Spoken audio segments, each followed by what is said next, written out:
Assalamualaikum warahmatullahi wabarakatuh.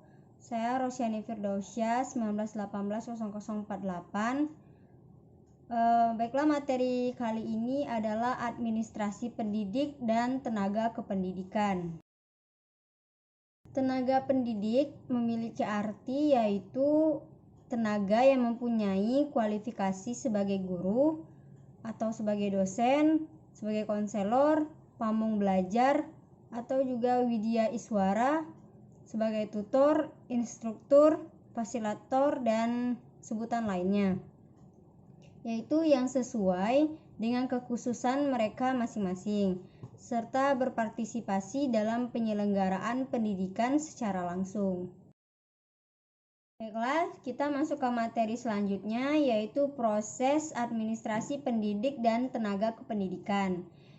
Yang pertama, prosesnya adalah pengadaan. Pengadaan adalah proses mengadakan, menerima, atau mencari dan menemukan siapa kira-kira calon-calon dari pendidik dan tenaga kependidikan yang sesuai dengan harapan untuk bergabung di lembaga. Dalam pengadaan ini ada hal yang harus diperhatikan, yaitu analisis, rekrutmen, dan seleksi.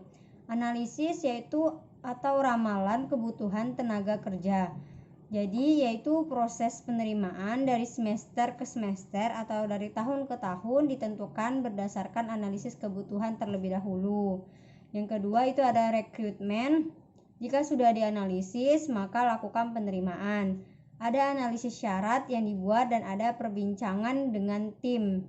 Yang ketiga itu ada seleksi.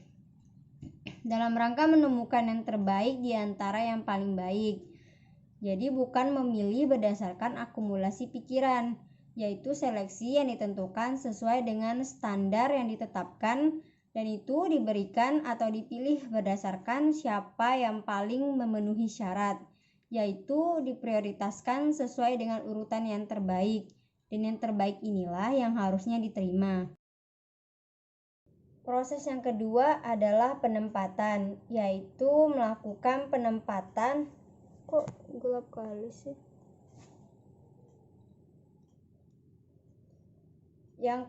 Proses yang kedua adalah penempatan, yaitu penempatan untuk memposisikan mereka di tempat yang seharusnya, yaitu tempat yang dibutuhkan.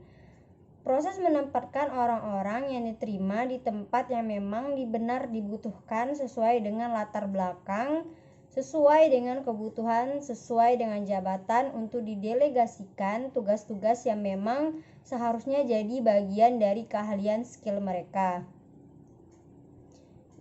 Proses yang ketiga adalah orientasi. Orientasi yaitu sebagai bentuk penerimaan kita kepada calon-calon atau mereka yang kita sebut sebagai pendidik dan tenaga kependidikan yang baru. Dengan orientasi yaitu mengikuti proses orientasi. Mereka menjadi keluarga baru di lembaga kita.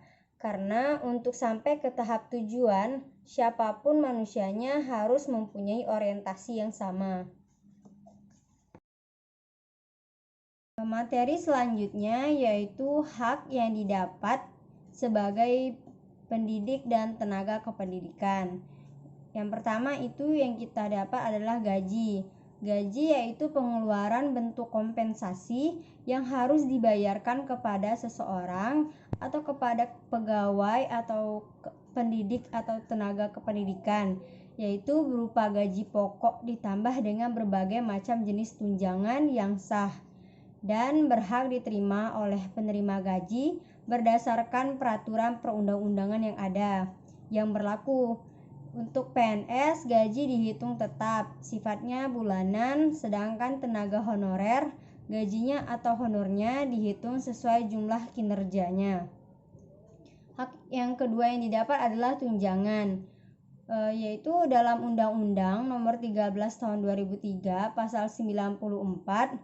Dalam undang-undang ini dinyatakan bahwa sebuah pembayaran kepada pekerja yang dilakukan secara teratur dan dikaitkan dengan kehadiran, pencapaian prestasi kerja, dan terkait dengan tunjangan jabatan atau profesi.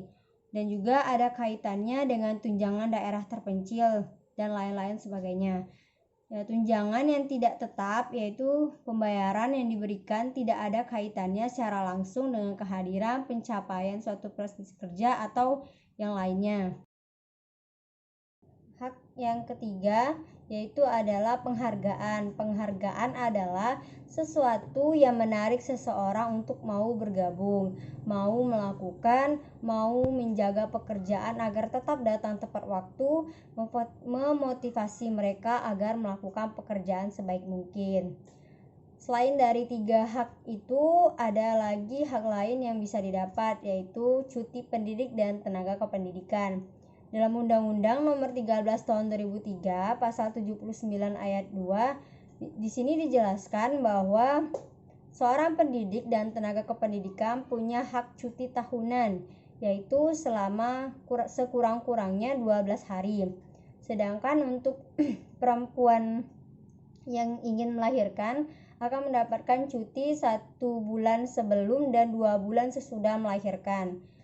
Hak yang kita dapatkan selain 4 ini tadi masih ada hak pembinaan, yaitu usaha untuk meningkatkan kemampuan teknis sebagai pegawai, sebagai pendidik dan tenaga kependidikan, yaitu meningkatkan dan mengembangkan secara teoritis, konseptual, dan moral dengan kebutuhan pekerjaan atau jabatan melalui pendidikan dan pelatihan.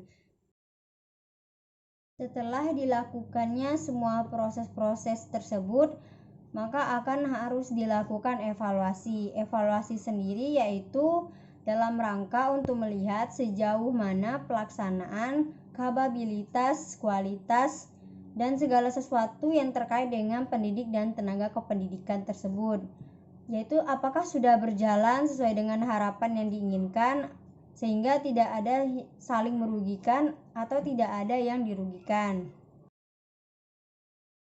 Baiklah, materinya kita cukupkan sampai di sini. Lebih dan kurang saya mohon maaf. Assalamualaikum warahmatullahi wabarakatuh.